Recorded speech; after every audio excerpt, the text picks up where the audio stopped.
डोंगर उतारावरून भूपृष्ठावर बाहेर येणाऱ्या एका छोट्या झऱ्यातून नदीचा उगम होत असतो।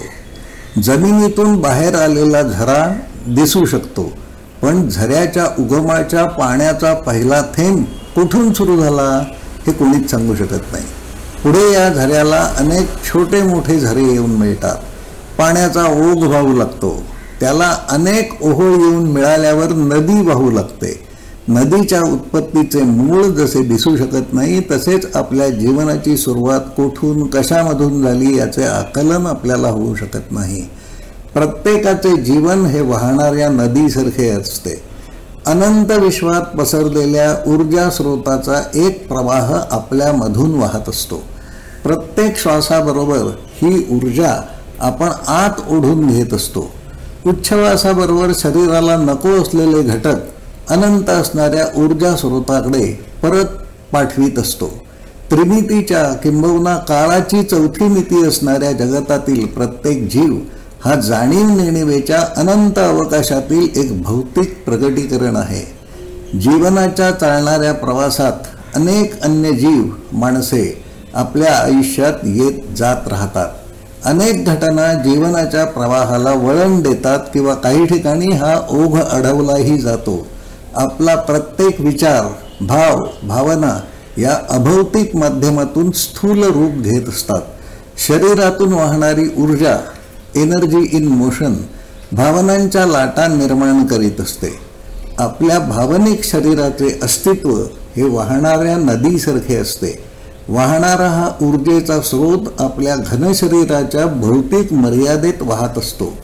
वेगवेगळ्या घटना, परिस्थितीच्या चढ उतारांना सामोरे जाताना जीवाचे वर्तन बदलत राहते। सतत वाहते राहण्याच्या वेगावर आपल्या भावनांचे परिणामी शरीराचे स्वास्थ्य ठरत असते। आपल्या भावना जीवनाच्या ओघाची गती ठरवीत असतात। वाफेवर इंजिन चालते तसे भावनांच्या रेट्यावर जीवनाचा ओघ वाहत राहतो।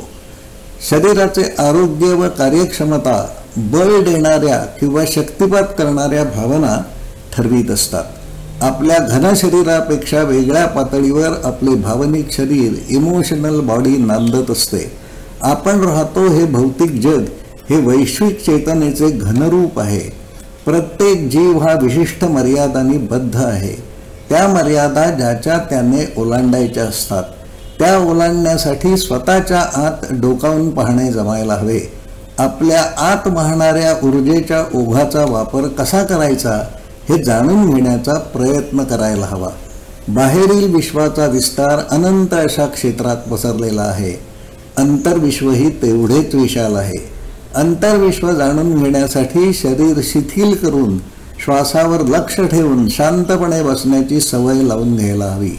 शरीराच्या कोणत्या भागाला ताण जाणवत आहे याकडे जाणीवपूर्वक लक्ष द्यावे लागेल। श्वासामधून घेतलेली ऊर्जा त्या जागी केंद्रित करण्याचा प्रयत्न करता यायला हवा। हठयोगी बहुधा तेच करीत असावेत, म्हणूनच शरीराला होणारे त्रास सहन करीत ते त्यांच्या आसनात स्थिर बसू शकतात। स्वास्थ्यप्राप्तीसाठी स्वतःच्या मनात खोलवर डोकावून पाहणे जमायला हवे। त्यासाठी सातत्याने प्रयत्न करावे लागतील, ध्यानाचा सराव करावा लागेल। आपल्याला हे पटत असेल असे मानतो। धन्यवाद।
रे गम्मा